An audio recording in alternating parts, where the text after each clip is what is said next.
ক্লাসে তোমাদের স্বাগত। আমি তোমাদের বিষয় শিক্ষক ডক্টর সরোজ কুমার ঘোষ। আজকে আমরা যে বিষয়টি নিয়ে আলোচনা করব সেটি হলো আধুনিক কবি আল মাহমুদের রচিত লোক লোকান্তর। আমরা জানি আল মাহমুদ নাগরিক কবি। ক্লাসের শুরুতেই আমরা তার জীবন এবং সাহিত্যকর্ম সম্পর্কে কিছু তথ্য দেখে নিই।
প্রথমত কবিতাটির নাম লোক লোকান্তর।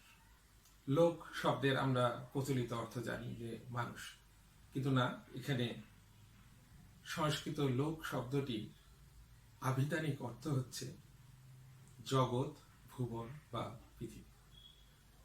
অন্যদিকে লোকান্তর এটি একটি সমাসবদ্ধ পদ, ব্যাস বাক্য করলে দাঁড়াবে অন্য লোক, নিত্য সমাস, অর্থাৎ অন্য পৃথিবী বা অন্য ভুবন। তাহলে লোক লোকান্তর শব্দটির পুরো অর্থ দাঁড়াচ্ছে এক ভুবন থেকে অন্য ভুবন।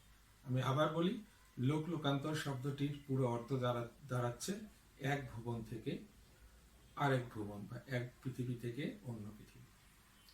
দ্বিতীয় আরো একটা বিষয়, যেটা শিল্পক্ষেত্রে যারা বিচরণ করেন, অর্থাৎ শিল্পী, সাহিত্যিক, সুরকার, গীতিকার, ভাস্কর, তাদের জন্য প্রযোজ্য। সৃষ্টিকর্মের শুরু থেকেই তাদের মনে একটা প্রশ্ন সবসময় জাগ্রত ছিল, কবি, শিল্পী, সাহিত্যিকদের মনে। সে প্রশ্নটা হলো যে আমার ব্যক্তি সত্তা বা আমার ব্যক্তি জীবন আর আমার কবি সত্তা বা শিল্পী সত্তা বা শিল্পী জীবন বা কবি জীবন কি এক? তারা যুগে যুগে এই বিষয়টা নিয়ে প্রশ্ন করেছে যে যে আমি এই পার্থিব জগতে বিচরণ করি, সংসার করি, সমাজে বাস করি, রাষ্ট্রীয় দায়িত্ব পালন করি, যে আমি রাগ করি, হিংসা করি, ব্যক্তিগত স্বার্থ দ্বারা পরিচালিত হই, সে আমি, আর যে আমি সৃষ্টি করি সে আমি কি এক? এই আমি, ব্যক্তি আমি এবং শিল্পী আমি যদি এক না হয়, তাহলে কি সেই শিল্পী আমি আমাকে দিয়ে তার কথা বলিয়ে নেয়? তাই যুগ যুগ ধরে আমরা দেখব শিল্পী, সাহিত্যিকরা, কবিরা সেই তার রচনার বা তার সৃষ্টির প্রেরণা দাতাকে বা প্রেরণা দাত্রীকে খুঁজে বেরিয়েছেন। প্রাচীন বৈদিক কবিদের কাছে এই প্রেরণা দাতা বা দাত্রী ছিলেন বাগদেবী সরস্বতী। রবীন্দ্রনাথ ঠাকুর এই প্রেরণা দাতাকে, কাব্য প্রেরণা দাতাকে বা দাত্রীকে চিহ্নিত করেছেন জীবন দেবতা হিসাবে। তিনি তার নাম দিয়েছেন জীবন দেবতা, অর্থাৎ যে তাকে কাব্য রচনার প্রেরণা দেয়, যিনি তাকে কাব্য রচনার প্রেরণা দেন, তিনি হচ্ছেন জীবন দেবতা। মাইকেল মধুসূদন দত্ত, যিনি তাকে কাব্য রচনার প্রেরণা দেন, তাকে নাম দিয়েছেন কাব্যলক্ষ্মী। আমাদের লালন ফকির তাকে নাম দিয়েছেন মনের মানুষ।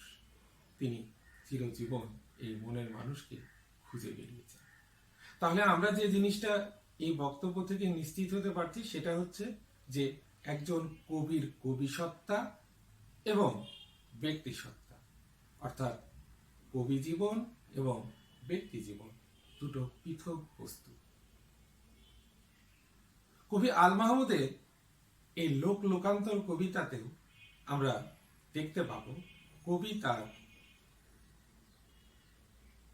ব্যক্তি সত্তা থেকে কবি সত্তাকে অনুসন্ধানের চেষ্টা করেছেন, অর্থাৎ তিনি তার কাব্য রচনার প্রেরণা দাতাকে চিহ্নিত করার চেষ্টা করেছেন। সেজন্য বলা হয়েছে এই কবিতাটা সম্পর্কে যে এটি একটি আত্মসমীক্ষা।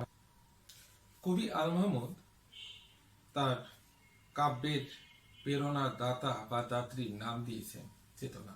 আমরা একটু আগে বললাম যে এই কাব্যের প্রেরণা দাতা বা দাত্রীর বৈদিক নাম ছিল বাগদেবী সরস্বতী। রবীন্দ্রনাথের কাছে এটা ছিলেন জীবন দেবতা, মাইকেল মধুসূদন দত্তের কাছে কাব্যলক্ষ্মী, আর লালন ফকিরের কাছে মনের মানুষ।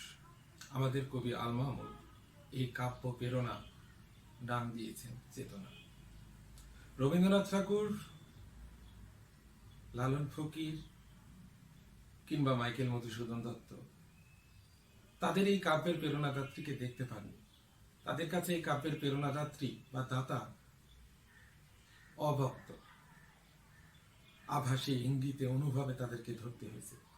কিন্তু আমাদের কবি আল মাহমুদের কাছে এই কাব্যের প্রেরণা দাতা বা দাত্রী একেবারে স্পষ্ট, তিনি তাকে দেখতে পেয়েছেন। এটা দেখতে ঠিক সাদা পাখির মতো। কবি বলছেন, আমার চেতনা অর্থাৎ কাব্য চেতনা যেন একটি সাদা সত্যিকারের পাখি, সাদা সত্যিকারের পাখির মতো দেখতে সেটা। এখন সাদা রং কেন? আমরা সবাই জানি যে সাদা শুভ্রতা, পবিত্রতার প্রতীক। অতএব কবির কাব্য চেতনারূপী বা চেতনারূপী পাখিটি সাদা রঙের, অর্থাৎ কবির কাব্য চেতনা পবিত্র। সে কোথায় বসে আছে? বসে আছে সবুজ অরণ্যে এক চন্দনের ডালে। সে যেখানে অবস্থান করছে সেটাও সজীবতার প্রতীক, সবুজ অরণ্য, এবং যেখানে বসে আছে সেটাও পবিত্রতার প্রতীক, চন্দনের ডাল। আমরা জানি যে পৃথিবীর বিভিন্ন ধর্মে চন্দনের ডাল, চন্দনের ঘ্রাণ পবিত্র হিসাবে গণ্য করা হয়। অতএব পাখিটি শুধু বাহ্যিকভাবে সাদা, শুভ্র, পবিত্র নয়, সে যেখানে বসে আছে সেটাও, সেই স্থানটাও সজীব, অর্থাৎ সবুজ অরণ্য, এবং যেখানে বসে আছেন যে ডালে সেটাও পবিত্র। সেখানে বসে আছেন আর কি হচ্ছে? মাথার উপরে নিচে বনচারী বাতাসের তালে দোলে বন্য পানলতা, অর্থাৎ তার মাথার উপর দিয়ে পায়ের নিচ দিয়ে বনচারী, অর্থাৎ যে বাতাস বনে বিচরণ করে বেড়ায়, সে বনচারী বাতাস চলে যাচ্ছে এবং তাতে দুলে উঠছে কি? বন্য পানলতা। বন্য পানলতা, এই প্রতীকটা তোমাদের পঠিত জীবনানন্দ দাশের এই পৃথিবীতে এক স্থান আছে কবিতায় ব্যবহার করা হয়েছে, একটু স্মরণ করে দেখতে পারো। সুগন্ধ পরাগে মাখামাখি হয়ে আছে ঠোঁটটা। এই পাখিটা শুধু তার গায়ের রং শুভ্র, পবিত্র, সাদা তা নয়, সে শুধু চন্দনের ডালের মতো একটা পবিত্র স্থানে বসে থাকে তা নয়, সে যা পান করে সেটাও পৃথিবীর বিশুদ্ধতম উপাদান, অর্থাৎ ফুলের মধু। সে কারণে তার ঠোঁট পরাগ রেণুতে মাখামাখি, অর্থাৎ তার আত্মাও পবিত্র, তার বাহ্যিক দিকটাও পবিত্র। এরপর আল মাহমুদ তার চেতনারূপী সাদা পাখি রূপের বর্ণনা করছেন। প্রথমে চোখের বর্ণনা। আর দুটি চোখের কোটরে কাটা সুপারির রং। কাটা সুপারির রং চোখের কোটরে। সুপারি জাতি দিয়ে কাটলে তোমরা খেয়াল করে দেখে থাকবে যে গেরুয়া রং পাওয়া যায়, এবং গেরুয়া রঙের মধ্যে সাদা একটা সূর্যের মতো চক্র চক্র থাকে। সেই রকমই এই পাখিটির চোখের রং। এখানেও বলে রাখি যে গেরুয়াও হিন্দু সংস্কৃতিতে একটি পবিত্র রং। এখন চোখ গেল কাটা সুপারির রঙের মতো মতো, ঠোঁট পরাগ রেণুতে মাখামাখি, গায়ের রং সাদা। পা কেমন? বলছে পা সবুজ, নখ তীব্র লাল। অর্থাৎ কবির কাব্য চেতনারূপী পাখির গায়ের রং শ্বেত শুভ্র, কিন্তু পায়ের রং সবুজ আর নখের রং লাল। কিছু কি স্মরণ হচ্ছে? হ্যাঁ, লাল সবুজের বাংলাদেশ। অর্থাৎ কবির কাব্য চেতনার একটা বড় অংশ জুড়ে রয়েছে বাংলাদেশ। পা বলতে ভিত্তিই বোঝায়। যে ভিত্তির উপর কবির কাব্য চেতনা দাঁড়িয়ে রয়েছে সেটা হচ্ছে লাল সবুজের বাংলাদেশ। এই চেতনারূপী পাখিটির রূপ এতই মোহনীয় যে কবি তার দিকে দৃষ্টি রাখতে পারেন না। সরাসরি তার দিকে দৃষ্টি রাখা তো দূরের কথা, সে যে ঝোপের উপরে বসে আছে তার দিকেও কবি তাকাতে ভয় হয়। কবি বলছে, যেন তার তন্ত্রে মন্ত্রে ভরে আছে চন্দনের ডাল, চোখ যে রাখতে নারী এত বন্য ঝোপের উপর। যে কথাটা আমি একটু আগেই বলেছিলাম যে কবির কাব্য চেতনারূপী পাখিটি শুধু বাইরে থেকে শুভ্র সুন্দর পবিত্র নয়, অন্তঃকরণও তার পবিত্র। যে কারণে কবি বলছে যে তার তন্ত্রে মন্ত্রে ভরে আছে চন্দনের ডাল এবং সে ডালে সুবাস। তার রূপ এতই যে তার দিকে আমি তাকাতে পারি না। চোখ যে রাখতে নারী এত বন্য ঝোপের উপর, সে যে ঝোপে বসে আছে সেই ঝোপের উপরেও চোখ রাখতে পারি না। কারণ কারণ তার রূপ দেখে আমার ভয় হয়। আমার ভয় হয় যেন আমি এই রূপের ফাঁদে না পড়ে যাই। বলছে কবি, দেখো, তাকাতে পারি না আমি রূপে তার যেন এত ভয়। অর্থাৎ তার রূপ দেখে আমার ভয় হয়। ভয় হয় যে আমি হয়তো তার রূপের মোহে পড়ে এই সংসার জীবন থেকে বিচ্ছিন্ন হয়ে যাব। যখনই উজ্জ্বল হয় আমার এই চেতনার মণি, মনে হয় কেটে যাবে, ছিঁড়ে যাবে সমস্ত বাঁধনি। অর্থাৎ আমার এই কাব্য চেতনা আমার ভেতরে যখন উজ্জ্বল হয়ে ওঠে, তখন মনে হয় যে আমার সমস্ত বন্ধন, যত বন্ধনে একজন মানুষ এই পার্থিব জগতে আবদ্ধ থাকে, সমস্ত বন্ধন ছিঁড়ে যাবে। সে বন্ধন হতে পারে পারিবারিক বন্ধন, সামাজিক বন্ধন, ব্যক্তিগত বন্ধন, যে কোনো বন্ধনই সব ছিঁড়ে যাবে তার রূপের মোহে পড়লে। এই জন্য আমার তার দিকে তাকাতে এত ভয় লাগে। সংসার, সমাজ, ধর্ম তুচ্ছ হয়ে যাবে লোকালয়। অর্থাৎ আমার কাছে সংসারও তুচ্ছ হয়ে যাবে। আমি কারো স্বামী, কারো পিতা, কারো ভাই, কারো পুত্র, কারো কন্যা, সমস্ত কিছু ছিন্ন হয়ে যাবে। আমি সমাজের যে সম্পর্কগুলোতে আবদ্ধ সেগুলোও ছিন্ন হয়ে যাবে। এমনকি ধর্মও আমার কাছে তুচ্ছ হয়ে যাবে। এই কারণে আমি তার দিকে চোখ রাখতে পারি না। আমি চোখ না রাখতে পারলে কি হবে? সে যখন উজ্জ্বল হয়ে ওঠে এই চেতনার মণিটা, কাব্য চেতনাটা, তখন এমনিতেই আমার সবকিছু তুচ্ছ হয়ে যায়। সেটা সংসার, সমাজ, ধর্ম, লোকালয় সবকিছু। এবং সঙ্গে সঙ্গে আমি এক লোক থেকে, অর্থাৎ এক পৃথিবী থেকে অন্য পৃথিবীতে স্থানান্তরিত হই, অর্থাৎ শিফট করি। আমি প্রথমে বলেছিলাম লোক লোকান্তর, এক পৃথিবী থেকে অন্য পৃথিবী। অর্থাৎ এই কাব্য চেতনার মণি যখনই কবির হৃদয়ে জেগে ওঠে, তখনই কবি এক পৃথিবী থেকে অন্য পৃথিবীতে শিফট করে যান, স্থানান্তরিত হয়ে পড়ে। তখন কি মনে হয়? কবি যখন এক পৃথিবী থেকে অন্য পৃথিবীতে স্থানান্তরিত হয়ে পড়েন, অর্থাৎ শিফট হয়ে পড়েন, তখন তার কেমন মনে হয়? তখন তার কি মনে হয়? কবি বলছেন, লোক থেকে লোকান্তরে আমি যেন স্তব্ধ হয়ে শুনি আহত কবির গান। অর্থাৎ এই পৃথিবী পার্থিব জগৎ থেকে যখন তিনি অন্য পৃথিবীতে পৌঁছে যান, তখন তিনি শুধুই শুনতে পান, চারিদিক নিস্তব্ধ হয়ে পড়ে। কবিও স্তব্ধ হয়ে যান এবং শুনতে পান শুধুই আহত কবির গান। এখন আহত কবির গান কেন? আমরা একটা প্রচলিত কথা জানি যে পৃথিবীর সেগুলোই শ্রেষ্ঠ কবিতা যে কবিতাগুলো দুঃখে। হতে পারে এই অর্থে কবি ব্যবহার করছেন যে আহত কবির গান তিনি শুনতে পান। আরো একটা কারণ হতে পারে, সে কারণটা হচ্ছে কবিতা সৃষ্টির প্রক্রিয়া। আচ্ছা, আমাদের পৃথিবীর প্রথম কবিতা কবে সৃষ্টি হয়েছিল, রচনা হয়েছিল বা রচিত হয়েছিল? তার তো কোনো লেখাজোখের ইতিহাস নেই। তবে পুরাণে একটা গল্প পাওয়া যাচ্ছে কবিতার জন্ম সম্পর্কে। গল্পটা এরকম যে একদিন মহাকবি বাল্মীকি তপবনের পথ দিয়ে যাচ্ছিলেন। তপবনের অর্থাৎ জীবনে তিনি তপস্যা করতেন। হঠাৎ তার চোখে একটা খুব সুন্দর দৃশ্য পড়ল। দেখলেন অশোক তরুতে, অর্থাৎ অশোক নামক ফুলের গাছে ডালে কঞ্চ মিথুন এবং কঞ্চ মিথুনী দুটো পাখি প্রেম আলাপে মত্ত। সঙ্গে সঙ্গে তিনি আরো একটা দৃশ্য দেখলেন। ঠিক তার অনতি দূরে একটা ঝোপের আড়ালে একজন ব্যাদ বা শিকারী তার তীর কামান তাক করে আছে সেই কঞ্চ মিথুনের দিকে। কবি কিছু বলার বা বুঝে ওঠার পূর্বেই সে ব্যাদ তার ধনুক থেকে তীর নিক্ষেপ করলো, তীর গিয়ে আঘাত করলো কঞ্চ মিথুনীর পাঁজরে। সে হঠাৎ ডালের উপর থেকে নিচে পড়ে গেল, অল্প ছটফট করেই সে তার দেহ নিস্তব্ধ হয়ে পড়ল। আর হঠাৎ প্রিয়জন হারানোর বেদনায় কঞ্চ মিথুন হাহাকার করে কেঁদে উঠল।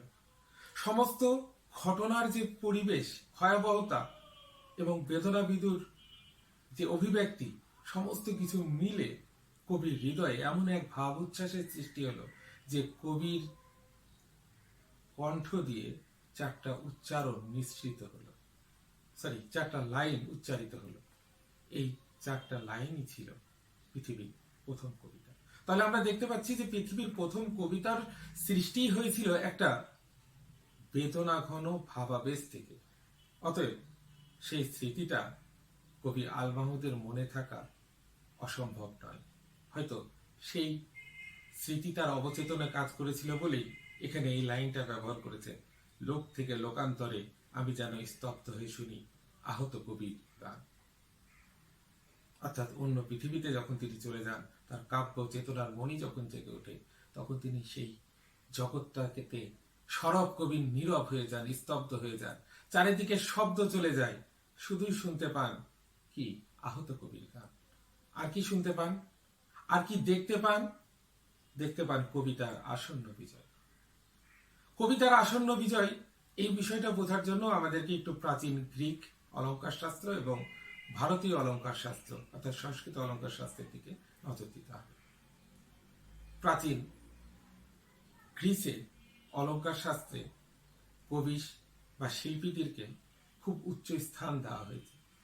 অ্যারিস্টটল তো তার থিওরি অফ ইমিটেশনে বলেই ফেলেছেন যে ঈশ্বর এই জগৎ সৃষ্টি করেছেন, আর শিল্পী সেই জগতের অনুকরণে একটা নতুন জগৎ সৃষ্টি করেন। তাই শিল্পের রাজ্যে শিল্পী ঈশ্বরের সমান ক্ষমতাধর। প্রাচীন সংস্কৃত অলঙ্কার শাস্ত্রে কবিকে বলা হয় ত্রিকাল দ্রষ্টা, সত্য দ্রষ্টা। তিনি অতীত, বর্তমান, ভবিষ্যৎ দেখতে পান এবং কবির কণ্ঠ নিঃসৃত প্রত্যেকটি শব্দই সত্য। সত্য শব্দের যা কিছু সত্য, তাই পৃথিবীর জন্য সুন্দর, আর যা কিছু সুন্দর তাই পৃথিবীর জন্য মঙ্গলকর। অর্থাৎ সত্য, সুন্দর, মঙ্গল। সত্যম শিবম সুন্দরম। সত্যই মঙ্গলজনক, মঙ্গলই সুন্দর। তাই কবি পৃথিবী জুড়ে আসন্ন কবিতার বিজয় দেখবেন, এটাই স্বাভাবিক। অর্থাৎ লোকান্তরে লোকান্তরিত কবির জন্য স্বাভাবিক।